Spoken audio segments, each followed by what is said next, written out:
Chapter 44 Lily and John. Ariel.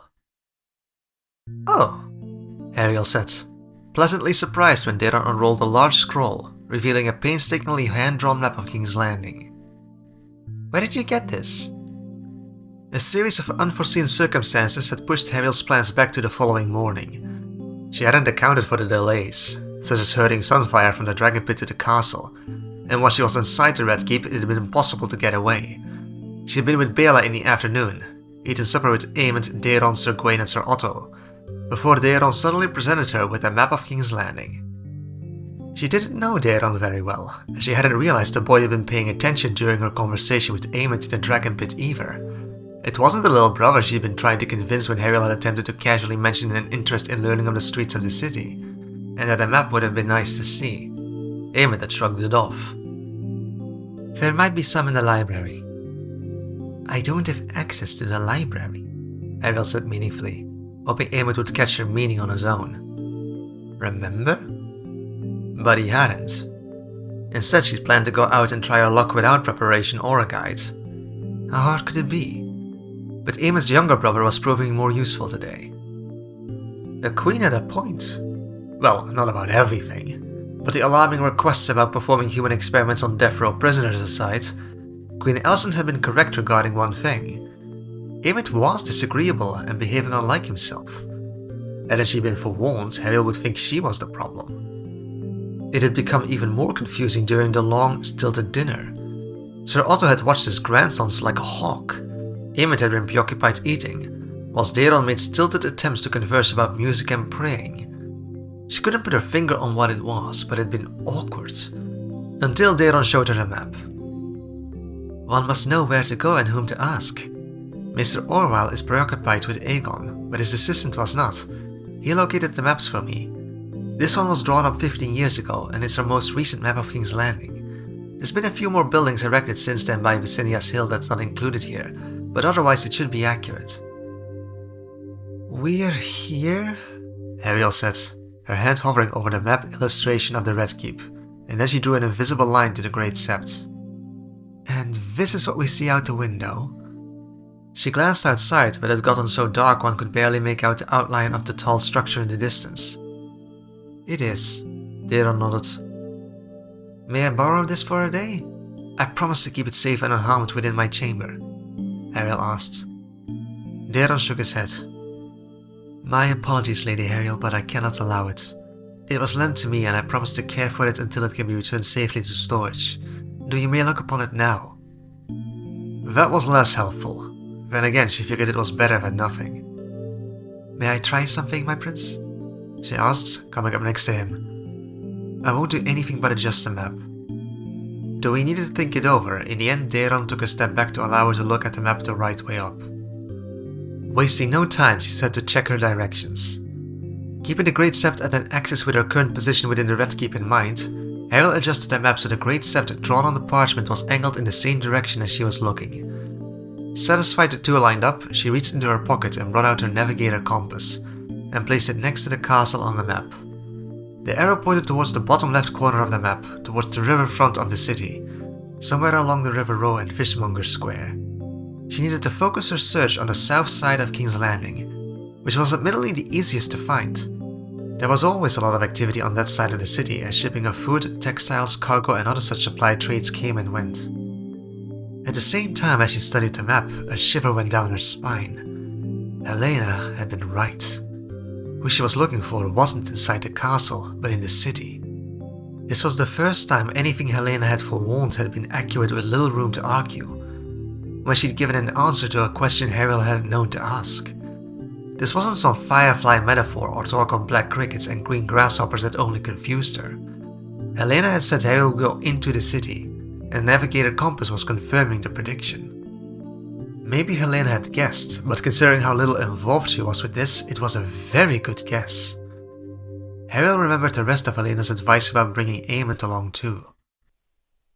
"I've wished to see the streets of King's Landing for years. Every visit has mostly been spent within the walls of the Red Keep or in the carriage to and from the Dragon Pit. I'd enjoy seeing the city up close.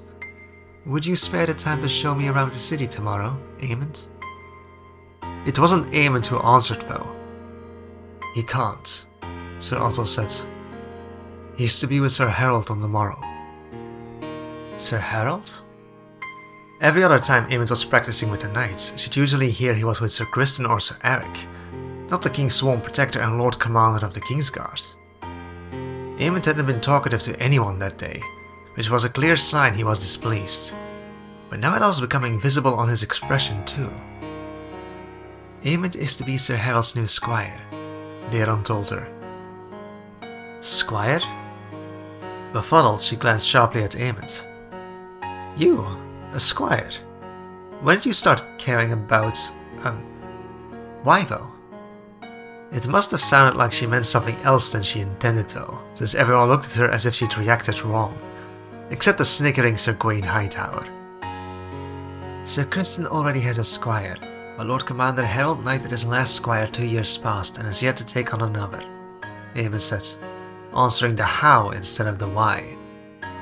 Sir Otto patted his grandson on the shoulder. The lad has the skill and discipline to make a great knight. Until now, Aemond hadn't served as anyone's squire, but he had the training of one. He'd been tutored by the Kingsguard since he was old enough to hold a wooden sword. Harold knew it was not a matter of skill. It was the serving part of being a squire he lacked.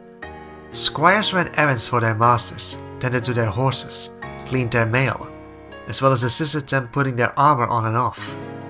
As dutiful as Aemond was in pursuit of his interests, he was not the best at serving. Maybe this would be a good experience for him. Then again, wasn't Daemon also a knight? It was very easy to forget. He wasn't very good at serving anything but his own self-interests. The king must be proud to have 2 sons striving to become knights, Hariel remarked. He is, Sir Otto answered, tilting his head towards Daeron. Hariel was more curious of Aemond's reaction though, because she could have sworn he'd rolled his eyes. Perhaps this knighthood hadn't been his idea. Seated in the chair he'd occupied throughout dinner, he met her eyes, and finally didn't look away. Since when did you grow interested in the city layout, Hariel? He asked. Oh crap. Hariel couldn't think of another excuse, not one that would convince him at least, but Prince Daeron came to her rescue, quite by accident. If you're interested in the subject, the Maester at Dragonstone should be able to tell you more. City housing and castle building is a subject studied in Old Town, and the Maester of Generalist is standing like there's a link in this field of knowledge. Old Town is a great city as well, but it holds a different charm than King's Landing. The capital is the fastest growing city in Westeros' history, so it's easy to forget it's barely a century old. But Old Town is steeped in history that stems back thousands of years. I do hope you'll get to see it for yourself one day. I hope so too. Ariel hoped that if the conversation remained on Old Town, she wouldn't have to make up excuses. It's one of the places I've been meaning to visit. Sir Gawain had yet to stop smirking, acting as if the subject amused him as he agreed. There's little stopping you. You could fly northward there as you please. I could do that, though I hear it's especially nice to visit during the summer, is it not? Aye, the Reach blooms in summer in ways the rest of Westeros can't compete with, Daeron said, a little shyly. When I'm back, I would be happy to show you around Old Town. Hariel was startled by a loud thud. Aemond had slammed his cup down on the table, and she wasn't the only one to react at the sudden sound. Daeron's gaze dropped to his shoes immediately. My apologies. My hand slipped. Aemond smiled with an edge to it that Hariel wasn't sure how to interpret. You'll have to fly ahead of me, Aemond, as I've never been there, Hariel said, wondering if she was missing something. It wasn't anything too obvious, yet this whole evening had been off. Was it only about Aegon, or were the younger brothers arguing too? How long did it take you to fly there? I heard Vermithor was able to bring you to Old Town and back again within 3 days. Aemond pushed his chair back and joined her by the table. Daeron shifted back, giving his brother so much space one would think Aemond was contagious. All of that wasn't travel time alone, Aemond said, ignoring Daeron's odd reaction. I slept, ate, and I also spent a day in the Citadel with the Maesters. It's about a day of flying in clear weather. It's a shorter and warmer trip than to Winterfell, and the city lays far enough south it doesn't snow there in winter. That must be pleasant. Ariel could imagine how comforting it was not to fear freezing to death, and also to have access to fishing and hunting regardless of the season. This was why the Reach had the largest population count in Westeros. Aemond, I'm sure your brother can tell her more. Daeron has lived there for years. Sir Otto interjected. So have all of you, Aemond dismissed his grandfather. But as Daeron's dragon is too young to carry him that far, I remain the only one who's flown there. He turned to Ariel again. On our way there, we'd be flying over Highgarden. That is a great castle as well. Highgarden, the seat of House Tyrell, she said. I don't know much about the castle itself, except they're rumored to have a lot of rose bushes. It's not exaggerated. They're as tall as walls, and they've shaped the garden into a maze of rose bushes. After she finished looking over the map, Ariel took her leave for the evening. It was getting late, and Ariel said goodbye and walked down the corridor with plans spinning in her head. She'd only reached the end of the hallway before the door opened again, and Aemond caught up with her. I'll escort you to your rooms. Ariel arched a brow when he talked to her in Valyrian. She answered in the same tongue. I thought your grandsire wanted a word with you. Aemond huffed. I told him he could find me in my chambers later. Are you well? Ariel wondered. You've been acting different today. You've hardly spoken to me. I apologize for my rudeness, Ariel. I don't want... It's Aegon, and it's... He shook his head. How he struggled for words even when they were alone was concerning. For now, I don't want to talk about that.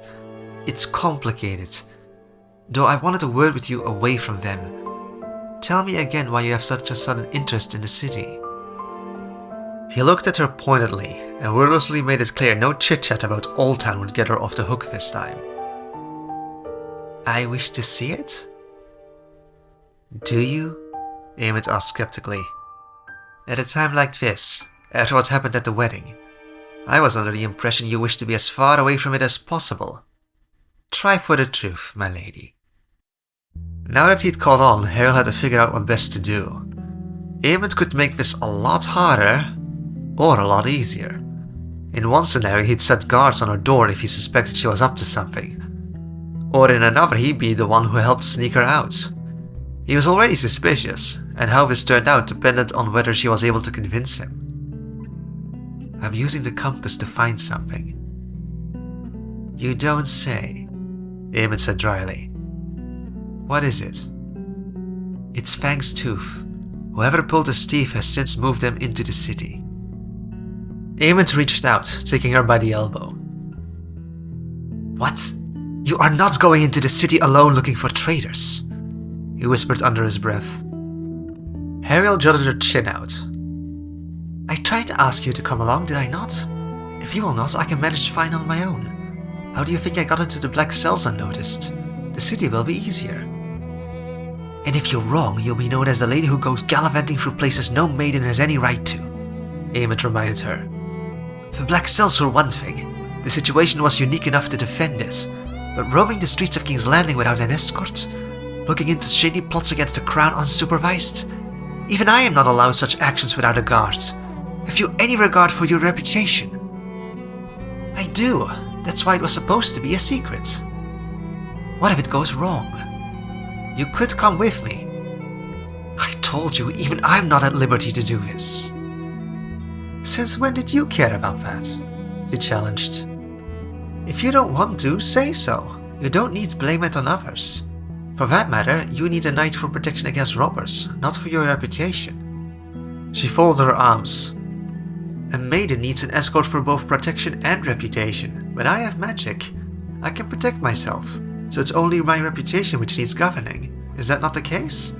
Why can't you take on the duty of escorting me? My magic will serve as a protection against robbers, and you will be my protection for the sake of my reputation. He shook his head. I can handle myself, but if you are to be caught anywhere inappropriate, that's another matter. It will be more damaging to you than it would be for me. We'd go disguised, Aemond. So what if we're recognized? You're my betrothed. What's the worst they can do? Force us to marry? Amon's lips twitched upwards. You've done naught but worry since Aegon's fall. Come with me. She yanked at his arm, growing confident his capitulation was imminent. She didn't even have to come up with some elaborate excuse. She had to tell him the situation as is. We'll go out at dawn in secret. It's not for leisurely pleasure either, but for a good cause. Would you not want the person who made the security of the Red Keep look like a joke to be caught? Or will you allow him to get away with what he did to Fang? If you allow that, what will he try next? She reached to brush his long hair away from his face, combing it back over his shoulder. His conviction was crumbling, she could see it. If you come with me, I promise I will show you something amazing. Something magical you have not beheld yet. Aemond was about to agree, she knew that much. Please. Fine. Ariel snuck through the castle under her invisibility cloak in the early hours. She was meeting Aemond as they'd planned, and though she wasn't going anywhere she wasn't allowed to, yet, she preferred the idea of not being seen at all.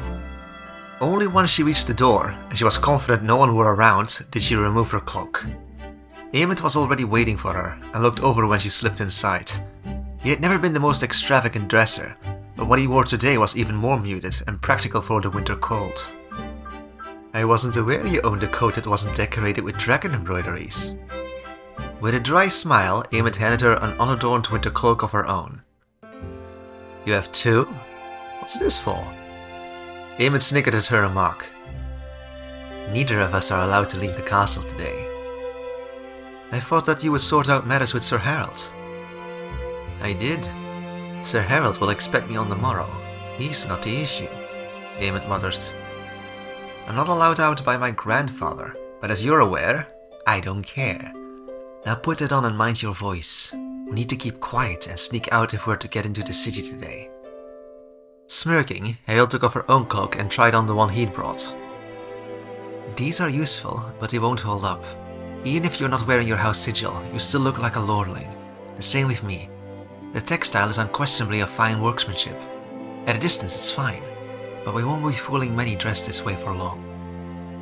What do you mean? Look at me. Aemond gestured to himself. It's better than what you are wearing.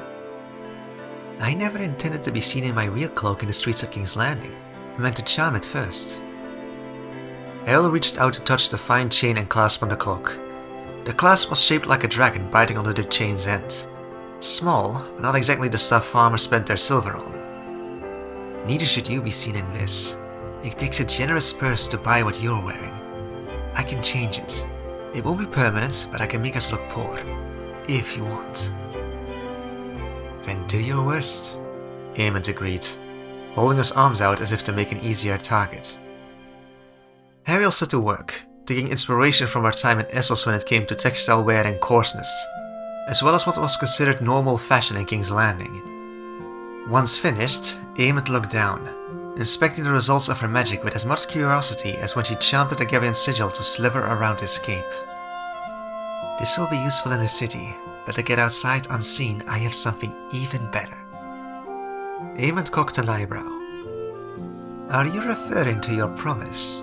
I've seen you change the appearance of clothes before, but you did lure me here with promises of hitherto unseen spells.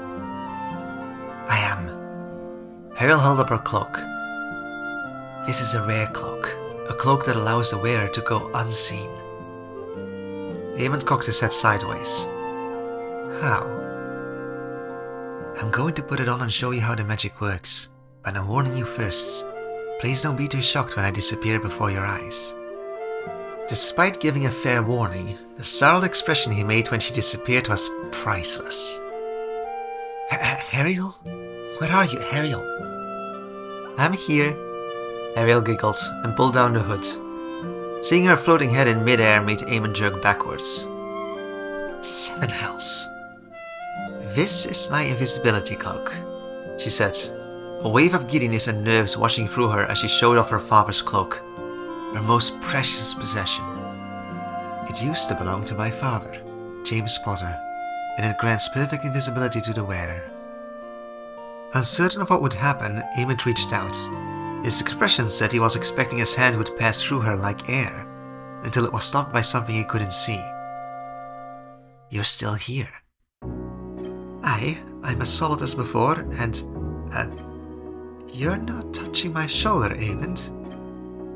Instead of taking his hand back, he moved up and found her invisible shoulder, then the opening of the cloak, which he flicked open, making her head and a strip down from her neck visible.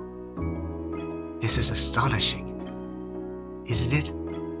His obvious excitement made her happy. She'd known he'd enjoy this. She slipped the cloak off her shoulders and held it up. "These cloaks are rare even in my homeland, but it's perfect for this. Do you understand better why I was confident I could sneak out?" Amond nodded.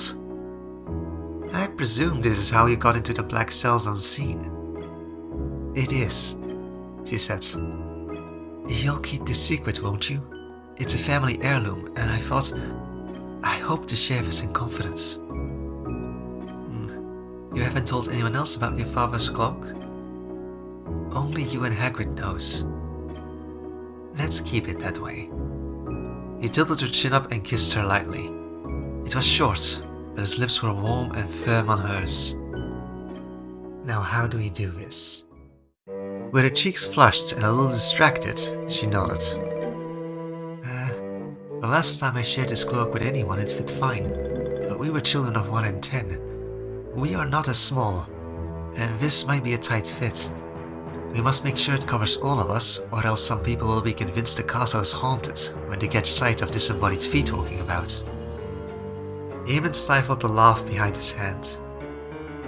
"I also think it's safer to use different names too," Ariel said.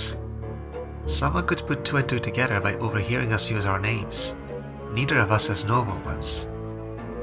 Amond chuckled. Why not? What do I call you?" "Lily," Ariel said. "And what do I call you?" "Cheharis? Are you for real?" "Fine, let me think. What about Ron?" "Ron?" Amond said the name in a very different way than she or Hagrid did. "Rather John." Ariel accepted the change. He wasn't much of a Ron anyway. "John, then. We should sneak out of the front gates while we're both underneath my cloak. No one will be able to see us, but we can still be heard. Though if you move carefully, it should be possible." In the end, sneaking out of the Red Keep proved surprisingly fun, since once they got started, her partner in crime was the most eager, with few traces of the moody guy from last night's supper. The first hurdle in Ariel's fine plan popped up immediately.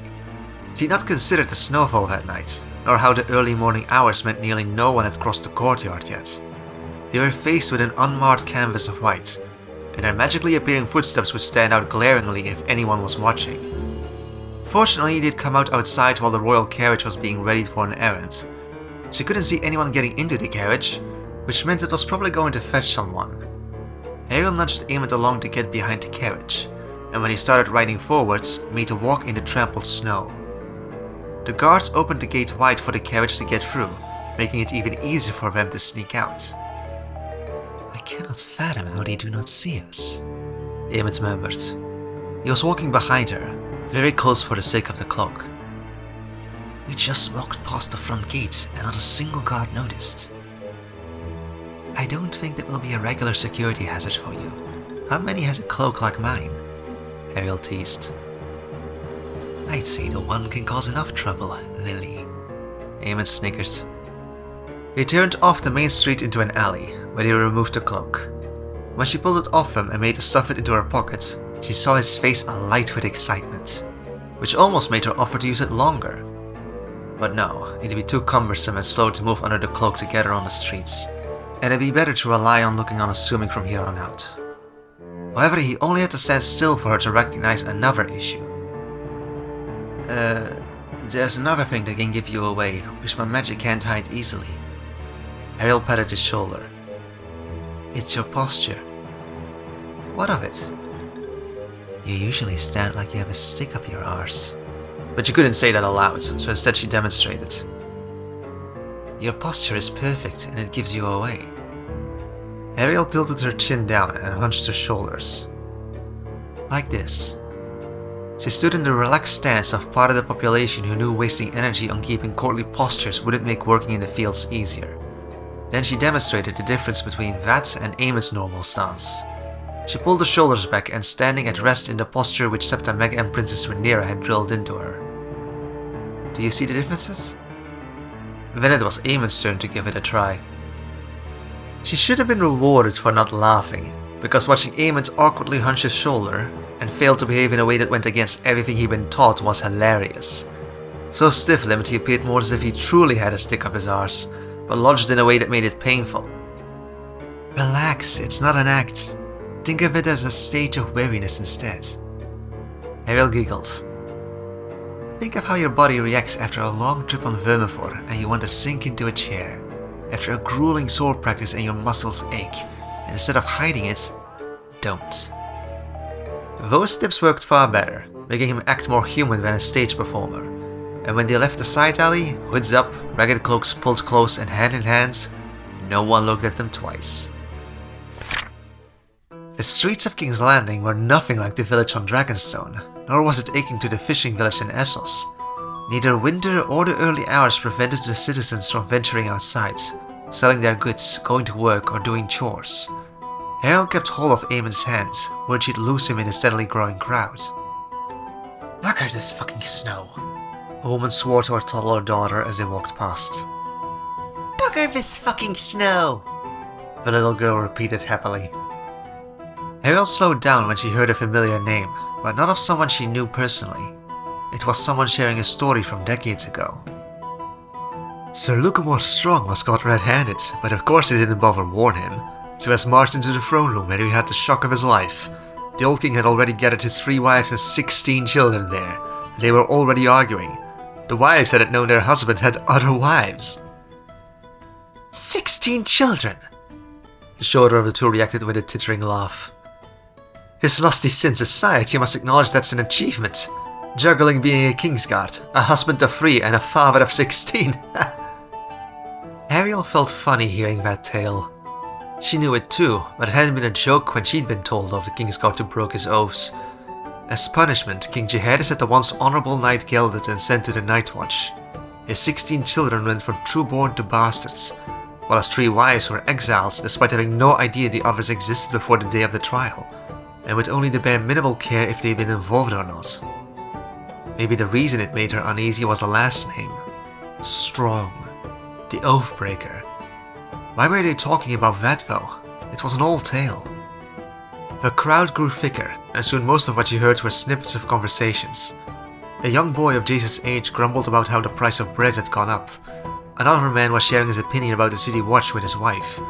An old woman hobbled past with her cane, and a group of kids were playing a game, seeing who could throw rocks into a circle made of sticks.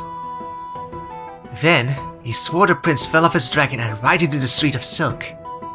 A teenager about Ariel's age told a man who might have been his grandfather. That's ridiculous. If he fell that far, the prince would be dead, the old man argued. He's got the blood of the dragon. Maybe he can fly. Don't be daft, boy. What would they need dragons for if they could fly? Their conversation was drowned by a man's loud yelling of, Bread! Fresh bread for sale at the Street of Flour! Where's the Street of Flour? Ariel asked. Quite a long way from here. It's across town, not too far from the Dragon Pit. Oh, that was far. Look down, Lily. There's a man from the city watch up ahead, Aemond whispered, and Harold did as told. She didn't know who he'd seen, because none here were wearing the gold cloak, but perhaps they did a much better job without it. They walked down the hook unhindered, though Harold had to drag Aemond aside when a horse-drawn carriage came rolling up the street from the dock, the odor of fish lingering in its wake. They should take care where they're riding, he sneered. They almost hit me. They don't know who you are, Ariel reminded him. You either get out of the way or you'll get run over. Aemond frowned. It smells too, he added. The whole city does. On Craiglaw, the first thing that needs to be put down is a proper sewer. That's costly. It'd be at the expense of the other constructions to do that. I'd rather have something more modest which is built atop solid foundations than create something that'll come to stink within a decade. And I have magic. Ariel chuckled. In Essos, Hagrid made a miniature dragon pit for Norbert in a couple days. Admittedly without any idea of what he was doing, but it worked. Norbert had shelter and somewhere to be where she didn't end up burning down the forest. Healing magic is beyond us, but building, moving rocks or shaping terrains? That's different. We'll need assistance from a maester with a building link, but I expect we can cut down years of construction between the two of us. You needed but a day to make an ice castle for Norbert's use within the courtyard of Winterfell too, Aemond recalled. We'd need more than a day to do it properly, Ariel said, as she didn't want to give him unrealistic expectations. But we can make a significant difference. The hook arced into the Fishmonger's Square, the main market along the River Row. The river gate was open for trade and visitors coming by ship to enter or leave the city. A group of people in familiar shade of blue were talking with the guards, which she'd recognize anywhere. Ariel grabbed Aemond's arm and pulled him urgently to the far side of the road when she recognized who they were. The royal carriage was here too, and now she knew who they were picking up. Valarians, Ariel whispered sharply, hoping they hadn't been seen or recognized before turning aside. By the river gate. That's the Lord Laenor from Driftmark. A man who was not Aemond answered her. Her prince went very still, while Ariel whirled around towards the man who'd spoke. He was weathered and wrinkled, with a grey beard and black eyes, sitting on a pile of stone brushed clear of snow. Pardon? She asked, adjusting so her back faced the river gate. They probably couldn't recognize her from the silhouette of her cloak alone. You were talking about the Valarians, right, lass? They arrived on the Lord Laenor. Oh, he wasn't talking about Laenor the person. He was talking about the Valarian ship named Lord Laenor. You know the ship that well? Ariel asked. There was a wall that circled the entire city, and the only way to get into the city from the docks was through the gates, the most natural to use being the river gate. Though from where they stood on the inside of the wall, they could only see the masts and sails sticking up above from the docks on the other side. And though Ariel could see one of the ships was using Valarian sails, to be able to name precisely which of the many ships the Valarians were using was another matter. They had the biggest fleet in Westeros. I know all the regular ships who dock here. Worked here my whole life, lass. Lord Laenor is the ship house Valarian use frequently back and forth between Driftmark and King's Landing. Thank you, good man, Ariel said. He licked his lips and cast a curious look at her companion. Better keep her close, lad. Some of the sailors around here has been at sea for a long time and only meant to keep them warm. Aemond turned slowly from looking at the Valarian and towards the stranger. The man chuckled and scratched his bearded cheek. Got a temper on ya, do you, boy? Learn to know a friendly piece of advice from a bad one.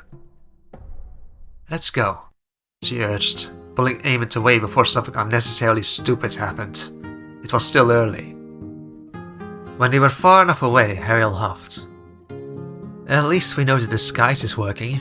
I doubt he'd have talked like that if he had any idea who you were. They were standing in the River Row, and it was from here it'd get tricky. She fished out her navigator compass from her pocket and flipped the lid open. Aemond placed a hand on her shoulder. Princess Rhaenys is there too, he said, nodding back towards the Valarians. A crowd of people had gathered by the river gate. It made it hard to see, but when the door of the royal carriage was opened, Ariel recognized the woman climbing in. She must have returned from Driftmark, he said. Ariel hummed agreeable. I wonder why. Though not enough to be distracted, and the arrow on her compass was pointed westwards. It wants us to continue down the River Row, Ariel mused. Whoever took Fang's teeth, it should be here in the city. Finding the exact destination the compass was pointing towards was a lengthy process. They first narrowed it down to a district just by the corner between the River Row and Ed Alley. A cluster of houses was erected in a near careless heap there, making it hard to tell which unit belonged to whom. After circling the area as best they could, they figured out which block of houses before they were confident on which unit was likely their mark. It's that one, Aemond agreed. Neither wanted to risk being seen standing right outside it, and after finding out which it was, had kept walking. Whoever lives here must be the guilty party. We should ask the locals who lives here, report it to the commander of the city watch, and justice will be served. Ariel was not enthused about that idea. No, we should knock on the door and see if anyone is home. This time it was Eamon's turn to be unenthused. I agreed to escort you around the city. Instigating conflicts with traders without proper precaution is another matter. I don't mean to instigate anything. If there's someone home, I want to see the person who lives here for myself, she explained. If what he did to Fang was a threat, then I don't want you anywhere near him. Especially not in their home whilst none know where you are. This is like Winterfell all over again. Flying off with no trace, leaving people to worry and send out search parties after you. He wasn't wrong. A part of her wanted to march over and blow up the door. To barge in on the person who killed Fang and look them in the eye. She wanted them to fear her, the same way they had made Fang fear. At the same time, another part really hated the idea of disappointing Aemond, and she didn't want to worry Hagrid again either. It had been years since she left the Dursleys, but it was hard to shake off the mindset that if she were to disappear, no one would care why. This was ridiculous. Hagrid had stolen the biggest dragon in the world and flown across the whole continent for her. So had Aemond. Somehow, almost impossibly, it turned out several people had cared whether she lived or died here. What if we put my father's cloak on and then knock on the door? If they answer, they won't see us, and if they're not home, then we don't have to wait, do we? It took a little more convincing, but not much. The house was off the main street and accessible by a narrow alley. The entrance was in worn wood and ill-fitted. She knocked on the door and stepped away from the entrance, accidentally walking into Aemond again. At the beginning of her outing, these accidental brushes kept making her blush, but it was a very tight fit, and if he minded the time she stepped on his foot, he hadn't said so. She tried the door, but pushing and heaving did nothing. It didn't budge. There wasn't any keyhole to explain what was happening, but Ariel took out her wand and gave it a try. A la Homora. There weren't any soft clicks of a lock opening, only a loud thud that made Aemond pull her back. What was that? They stood still for several quiet seconds, but they heard no footsteps from inside, and saw no one looking out from the other houses. It appeared empty. Carefully, Ariel tried the door again, and this time it pushed open. There was a piece of sturdy wood on the floor, and a stand on the inside of the door to pull it through, and thereby lock the door. It was that piece of wood her spell had unjammed. They loitered by the door a few seconds, but with a shared look of non-verbal agreement, they went for it. The house was in a state. Commoners lived a very different life from nobles, and it was clear which of the social classes lived here. There was nothing of value, and what was there was clumsily crafted and worn. If she was to guess, it was more than one person who lived there, and most of them didn't prioritize tidying. They followed down a narrow hallway, connected with 3 doorless rooms. The first 2 were windowless and messy, and growing confident that there was truly no one around, she removed the cloak. It was unkempt everywhere except for the last room. Despite holding more contents than the rest of the house, this room had been kept neatly organized. There were pots stacked in a row, and large boxes along one wall. A shield was propped up against the wall at the far end.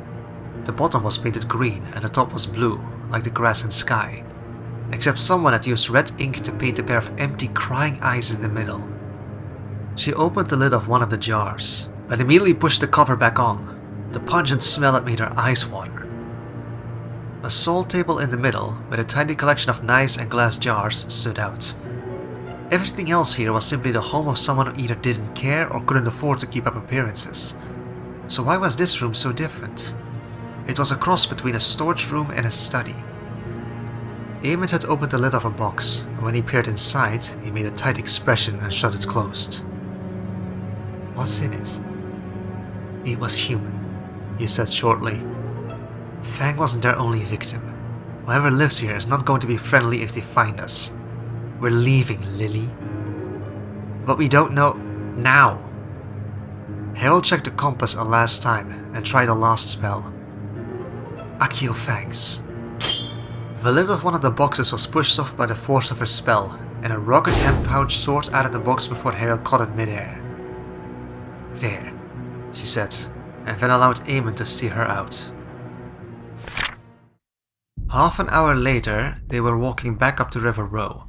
Eamon's keeping a firm hold of her hand, fingers interlocked in a gesture that was quickly becoming soothing to her.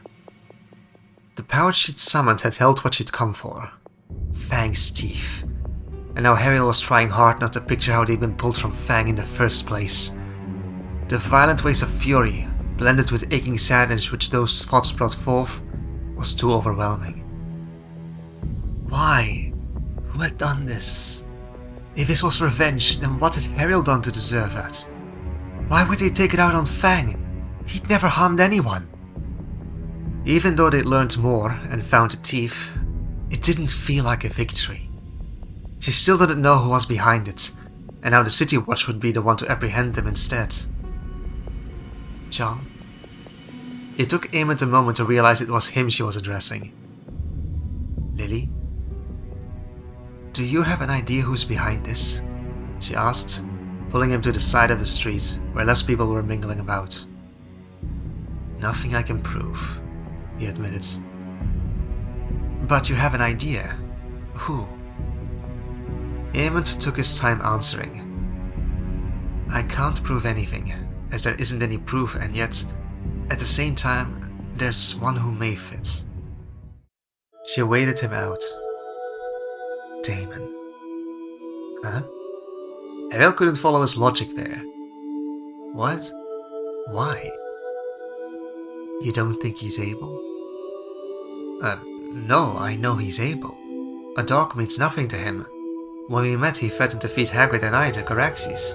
The only reason we went with him is because we mistook him for a wizard, and he kept it to threats alone, while the people we ran from tried to kill us without so much as a hello. Though as shifty as Damon behaved, his wife and daughters were wonderful to us, and Hagrid loves working on the dragons, Harriel said truthfully. But he's had access to Fang for years. If he wanted to hurt him, he picked a strange time to do so. Or maybe it was the perfect time, Eamon challenged. Isn't it curious it happened the same day we were betrothed, in my father's castle in a dungeon of my home? It appears to me to be the scheme of someone displeased about our betrothal. To kill Fang, and then what? Frame it on you? To make me back out of the betrothal?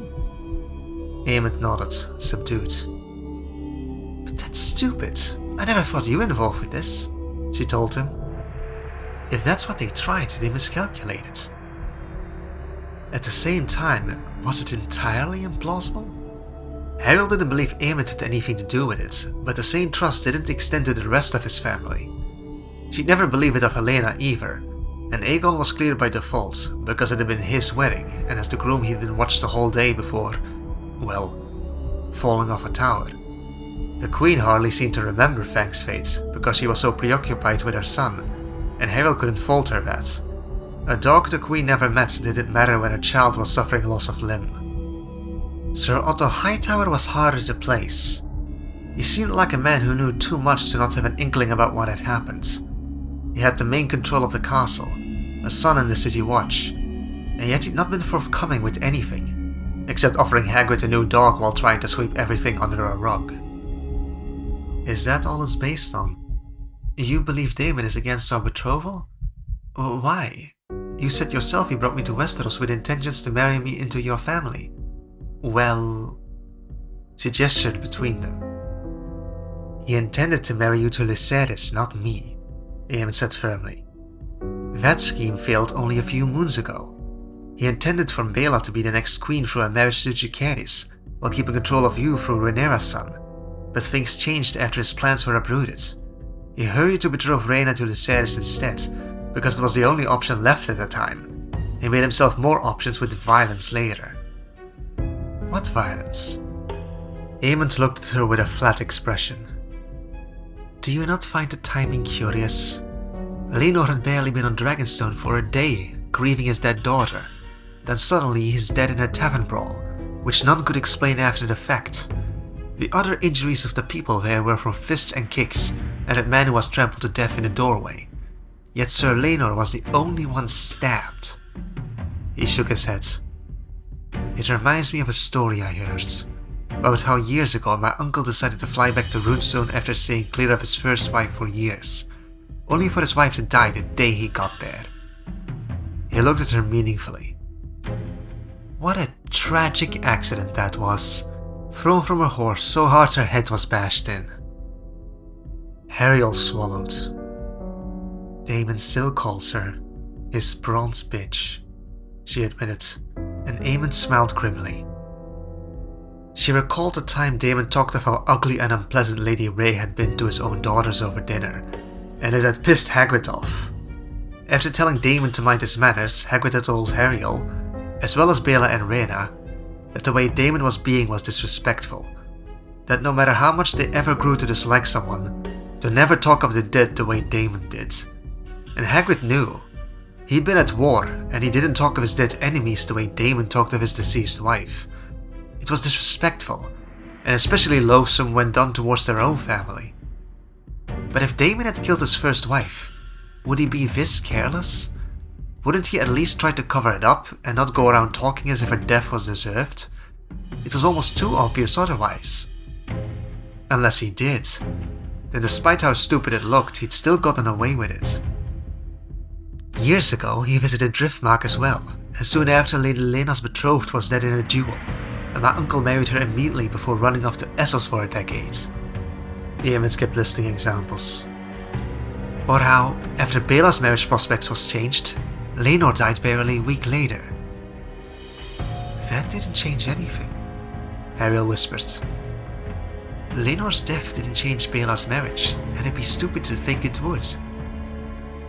You're right, it didn't change Bela's marriage, but it changed Daemon's.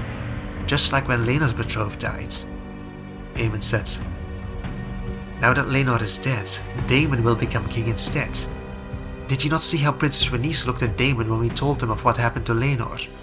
She certainly believes this was his doing, and the moment she left Dragonstone and he was in the clear of Alarians, Daemon married Rhaenyra. Do you not see where I'm going with this? Hariel had heard these stories here and there, but never in the way he implied. It's not like she didn't believe Daemon incapable. She knew well he was a murderer. So were Lord Corlys and Sir Laenor though. How many people had they killed during the war in the Stepstones? But fighting enemies trying to kill you was different from killing your wife and cousin in cold blood. Daemon was eccentric, dramatic and had a violent temper that was hard to predict. But wasn't this going too far? Laenor and Daemon were friends. They'd been to war side by side.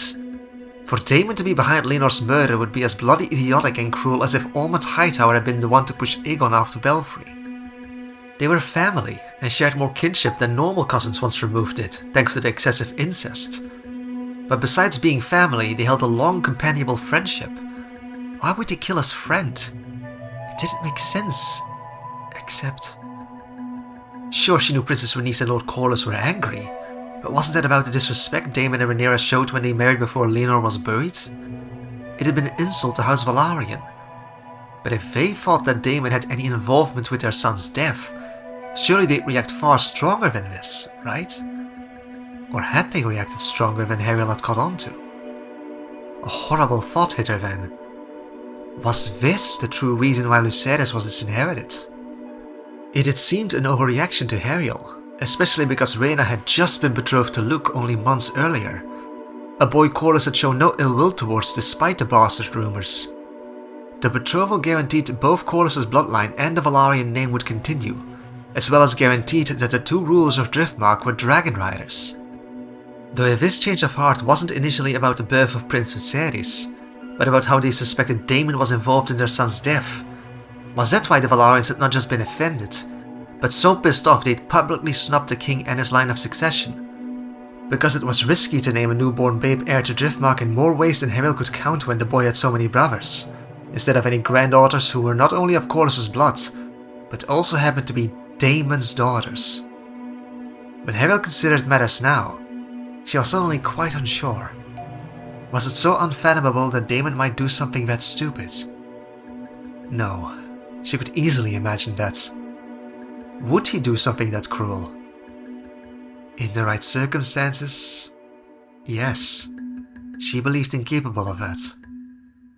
Even outside his ambition for the Iron Throne, did he not have other reasons for wanting to marry Rhaenyra? Something more personal.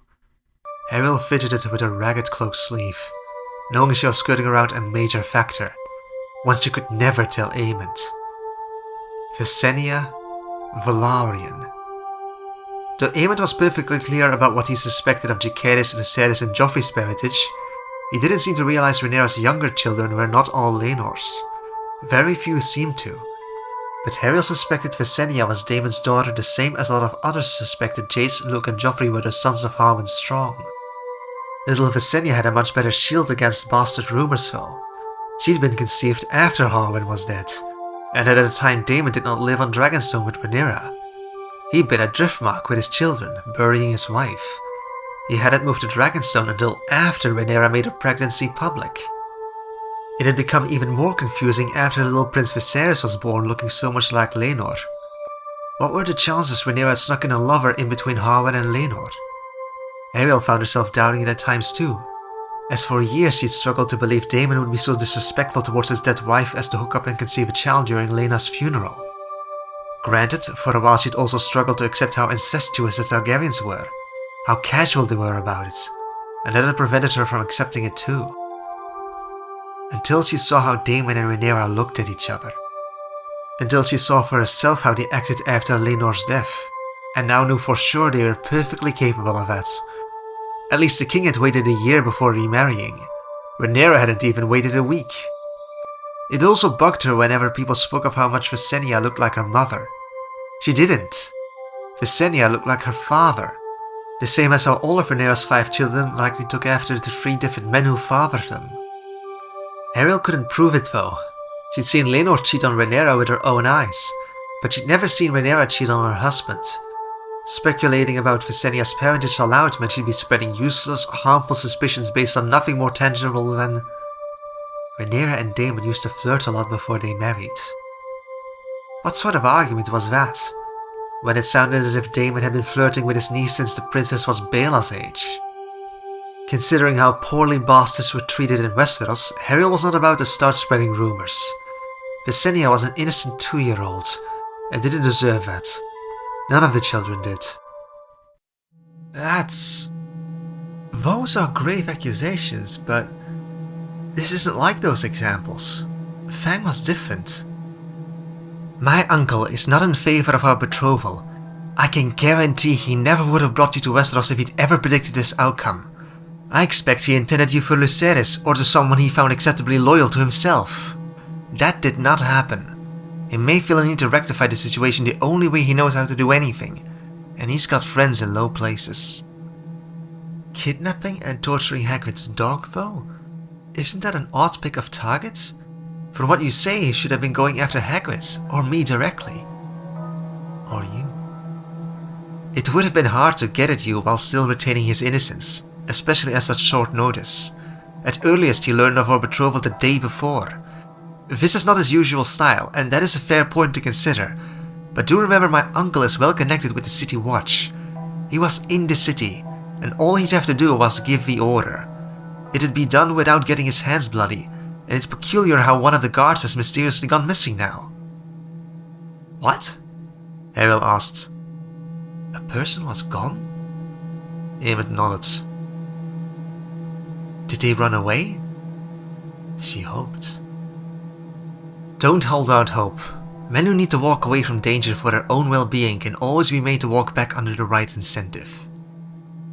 Her stomach twisted unpleasantly, and her fingers dug into the coarse hemp pouch, feeling the outlines of the fangs inside. A man was missing, possibly over a dead dog. What the hell was wrong with this person? He'd harmed people, animals, and God knows what else he got up to, just so he could keep evading the consequences for his twisted crimes. Ariel knew that even if she caught the son of a bitch, his punishment for killing Fang would be nothing. In these lands, a dog was an item, not a being, and would see no more than a slap on the wrist and be charged to pay Hagrid a sum in compensation. No. The main reason Aemond was here wasn't truly about justice for Fang. It was about how this person had taken advantage of a glaring security gap and made the Red Keep look incompetent during a politically important event, when the castle had been swarming with powerful lords, all whom heard what had happened. That was a far more serious crime in their eyes. And maybe they weren't wrong to think that. Dogs dying and missing guards? What else was this person doing under the king's nose? Harold would have wanted a stop to it as well. You should have heard my uncle's drivel after the wedding. He kept preaching of how poor the security of the castle had become and insisted it was because of us. As if. He is the person who made the City Watch. Whatever fault's to be found, it's because his own incompetence is showing its true colors. He's the one who made the system the City Watch follows to this day, which I intend to rectify. We can't have the king's personal army loyal to a disinherited prince instead of the king himself. That goes directly against the purpose it was created for, Aemon said. It's for such reasons these security gaps can happen to begin with.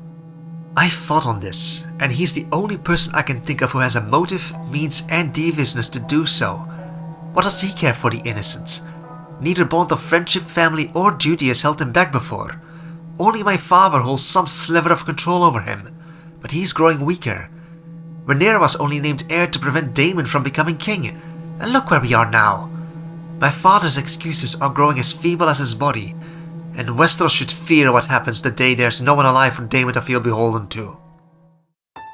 To you? Ariel squeezed his hand, her heart beating faster. Fear the future. Aemon held her eyes, but it was clear as day to her. He feared his uncle might kill him. Of course he must. He believed Daemon had Laenor killed to further his own position, also whilst knowing that his uncle had liked Laenor. Don't trust him, Aemon said instead of answering that aloud. He leant forwards, kissing her forehead, his lips lingering atop her scar before pulling back. He's harmed people he held in higher regard than you, hurting you, killing Fang. Such won't even be enough to give him a restless night's sleep. I'm not going to argue whether he's a dangerous man, Ariel agreed. Her gaze trailed over the people passing by. They were busy with their own lives, and even dressed like them and standing amongst them. Ariel felt disconnected. They surely had worries too, but not the same sorts which made Ariel paranoid about her own shadow. He is.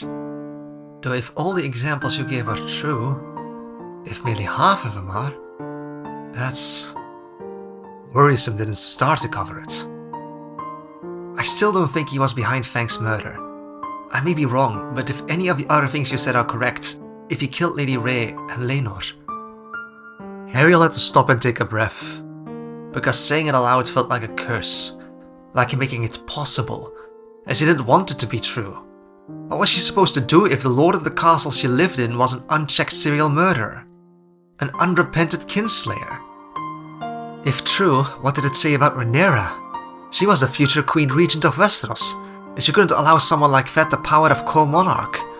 But then, what did Aemon know of his uncle? They'd never been close, and maybe it was an exaggerated legend, while the princess knew better? She didn't want to judge someone based on rumors, but Hale also didn't want to be like the neighbors at Private Drive, content to ignore what was happening at number 4. She didn't want to dismiss Aemon's fears the way the neighbors had dismissed Hariel as a troubled orphan, forced on the respectable Mr. and Mrs. Dursley. If he did, then your uncle isn't one to cover up his crimes and redirect blame.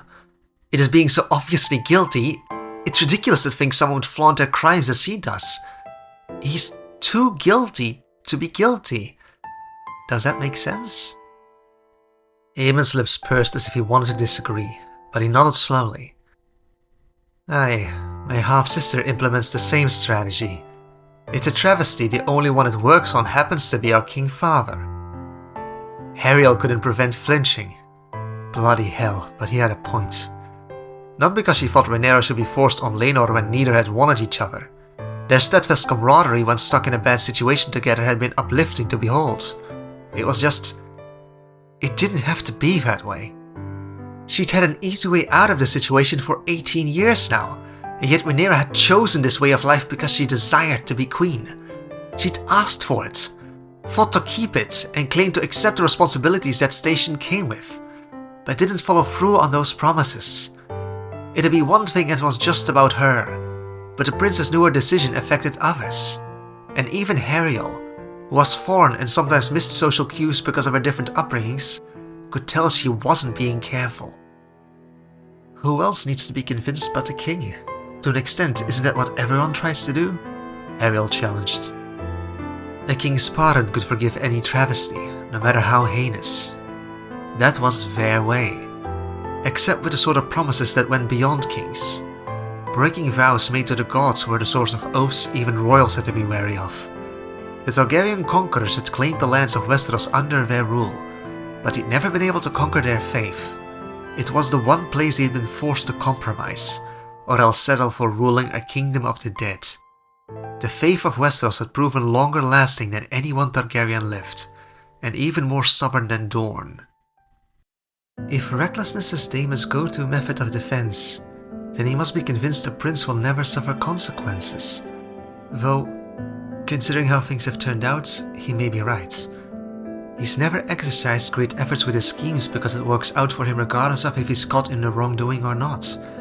But it also makes it unlikely he'd start using his brain on my behalf, don't you think?